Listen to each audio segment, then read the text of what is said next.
Assalamualaikum warahmatullahi wabarakatuh. Hai semua, jumpa lagi dengan saya Fitri Diah Sulistiani di channel YouTube Fit Busana. Di channel ini kalian bisa menemukan banyak sekali materi tentang tata busana untuk siswa-siswi SMK jurusan tata busana ya. Nah, pada kesempatan video kali ini saya akan menjelaskan materi tentang cutting. Cutting di sini nanti kita bahas pada mata pelajaran pembuatan busana industri. Bisa untuk kalian yang masih duduk di kelas 11 maupun kalian yang sudah duduk di kelas 12. Silahkan disimak. Oke semuanya, materi kita pada video kali ini adalah cutting yang akan kita bahas dalam mata pelajaran pembuatan busana industri. Untuk pengertian cutting sendiri adalah proses pencacahan lembaran kain menjadi bagian-bagian potongan atau bentuk tertentu yang merupakan bagian-bagian sebuah produk atau aparel sesuai dengan marker atau pola yang sudah kita buat. Bahasa mudahnya, cutting ini adalah pemotongan bahan. Nah, kemarin kalian sudah pelajari materi tentang spreading atau menggelar bahan dan juga materi tentang marker layout atau penataan pola di atas bahan. Proses cutting ini adalah lanjutan dari proses spreading dan marker layout.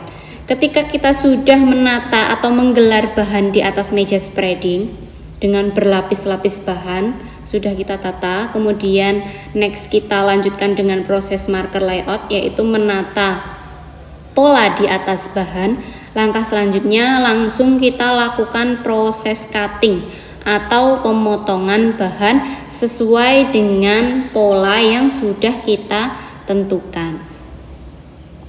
Ada beberapa hal yang harus diperhatikan dalam proses cutting atau pemotongan bahan. Yang pertama, jenis mesin cutting yang akan kita pakai. Yang kedua, bentuk-bentuk potongan sesuai dengan pola yang sudah kita siapkan. Yang ketiga, jumlah tumpukan kain yang akan kita potong. Yang keempat, kemungkinan adanya pergeseran lembaran kain dalam tumpukan yang sudah kita buat dalam proses spreading. Dan yang kelima, tanda-tanda potongan yang mungkin ada pada proses cutting itu sendiri. Itu dia hal-hal yang harus diperhatikan dalam proses cutting. Ini adalah sebuah gambaran proses cutting yang ada di industri busana, misalkan garment ataupun konveksi. Itu yang gambar pertama adalah proses cuttingnya. Yang gambar kedua adalah hasil pemotongan bahan. Oke, kita lanjutkan ke metode cutting. Metode cutting itu nanti ada dua. Yang pertama metode manual dan yang kedua metode komputer atau digital. Metode manual yaitu cara pemotongan bahan yang dikendalikan oleh tangan atau pemotongan bahan yang dilakukan secara manual. Mesin potong nanti kita gerakkan dengan menggunakan tangan. Nah, mesin potong yang biasa digunakan itu ada beberapa jenis ya, ada round knife, ada strike knife, dan ada bend knife. Nah, apa saja itu mesin-mesin itu? Penjelasannya bisa kalian simak langsung. Oke. Untuk mesin yang pertama ada round knife atau mesin potong pisau bundar. Mesin potong ini memiliki pisau berdiameter antara 10 sampai 20 cm. Beratnya sekitar 3 kilo. Wow, berat juga ya. Dan memiliki kemampuan memotong dengan ketebalan tumpukan kain hingga 3 cm atau sekitar 20 sampai 30 lapis kain. Nah, mesin potong pisau bundar itu gambarannya seperti ini. Yang bagian hitam itu adalah pegangan, itu kita gunakan untuk menggerakkan maju atau mundur atau berbelok. Kemudian nanti yang bertugas memotong kain adalah pisau yang berbentuk bundar yang ada di bagian bawah itu. Nah, itu nanti tinggal kita arahkan ke kain yang sudah kita spreading atau sudah kita marker layout. Kita arahkan sesuai dengan pola yang sudah kita tempelkan. Jadi yang kita gerakkan adalah pisaunya, kainnya tetap diam di atas meja potong. Nah, untuk round knife ini atau pisau potong bundar ini termasuk mesin potong dengan kapasitas yang tidak terlalu besar karena dia hanya bisa memotong tumpukan kain maksimal tebalnya hanya 3 cm atau sekitar 20-30 lapis kain. Nah, ini biasanya digunakan di konveksi-konveksi kecil atau garmen-garmen kecil yang memang produksi busananya belum begitu banyak atau besar. Next, kita lanjut ke mesin potong pisau lurus atau strike knife.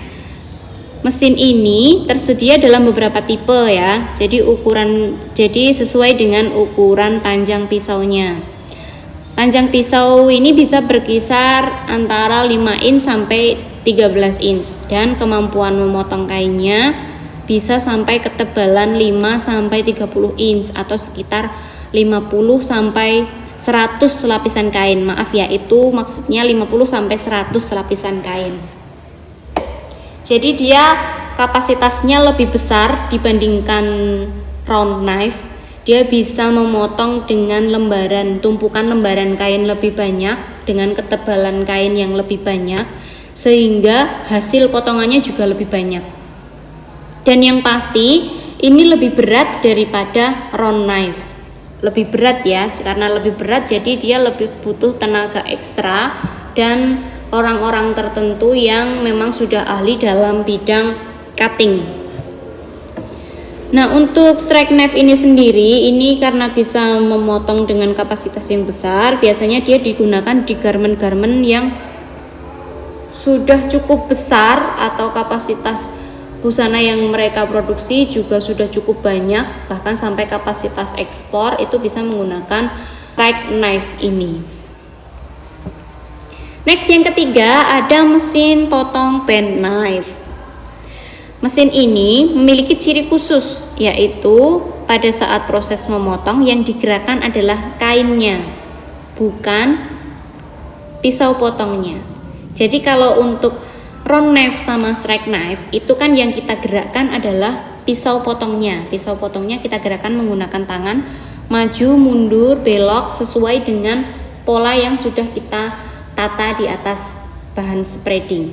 Tapi untuk bend knife ini yang kita gerakkan adalah kainnya. Nah, ini biasanya digunakan untuk merapikan hasil potongan dari round knife dan strike knife. Jadi gini gambarannya. Kalau kita memotong dengan menggunakan round knife ataupun strike knife, itu nanti pasti ada beberapa bagian yang tidak bisa kita potong secara optimal. Misalnya nih pada bagian kerung lengan ataupun kerung leher yang sisa potongannya itu melengkung dan sempit. Nah, itu biasanya kita akan terbatas memotongnya, tidak bisa kita maksimalkan. Tapi bisa kita selesaikan atau bisa kita finishing dengan menggunakan mesin potong bend knife ini.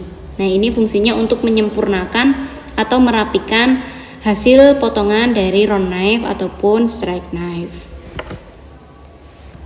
Next, kita lanjut ke metode cutting yang kedua, yaitu metode cutting otomatis atau digital atau komputer. Ya, jadi mesin potong bahan otomatis merupakan mesin potong yang digerakkan oleh komputer.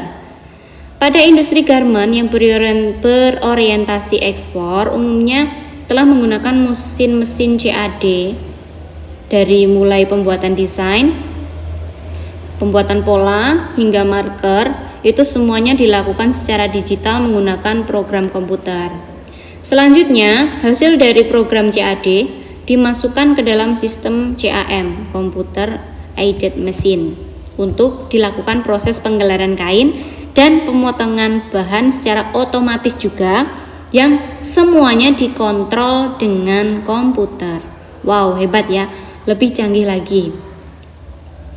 Nah, mesin potong yang digunakan dengan metode otomatis ini adalah contohnya water jet, laser cutting, dan plasma torch cutting. Contohnya nih ya, kalau kalian sering menemukan jilbab atau baju yang pinggirannya itu berbentuk lengkung-lengkung atau zigzag atau segitiga atau berbentuk motif tertentu yang mereka tanpa dijahit itu sudah rapi, seperti ada bekas dibakar atau selesaikan dengan solder. Nah, itu biasanya hasil dari laser cutting yang biasanya mungkin kalau di pasaran itu banyaknya jilbab laser. Nah, itu ya, itu adalah salah satu contoh hasil pemotongan menggunakan sistem komputer, menggunakan mesin laser cutting. Oke, yang selanjutnya kita pelajari pengendalian mutu cutting. Ada beberapa hal yang harus diperhatikan pada saat proses cutting berkaitan dengan pengendalian mutu yang harus kita jaga. Yang pertama, keakuratan dalam pemotongan bahan. Pemotongan bahan harus akurat sesuai dengan pola yang telah digambar pada marker agar pada waktu perakitan dapat menghasilkan pakaian dengan bentuk yang sesuai dengan model atau desain yang sudah kita tentukan. Yang kedua adalah kebersihan hasil pemotongan bahan. Kebersihan untuk setiap hasil pemotongan bahan harus selalu dijaga sehingga tidak mengganggu proses berikutnya. Yang ketiga adalah ketajaman alat potong. Kondisi ketajaman alat potong yang baik tentu akan memperlancar proses pemotongan komponen bahan yang akan kita potong. Itu dia hal-hal yang harus diperhatikan berkaitan dengan pengendalian mutu hasil pemotongan atau hasil cutting. Oke, sampai di sini dulu materi cutting yang kita bahas pada pembuatan busana industri. Jangan lupa simak terus video di channel YouTube Fit Busana. Terima kasih. Oke semuanya, itu tadi materi cutting yang dapat saya jelaskan. Semoga kalian bisa memahami dengan baik. Terus simak video-video dari saya untuk materi-materi pada mata pelajaran tata busana lainnya. Terima kasih. Wassalamualaikum warahmatullahi wabarakatuh.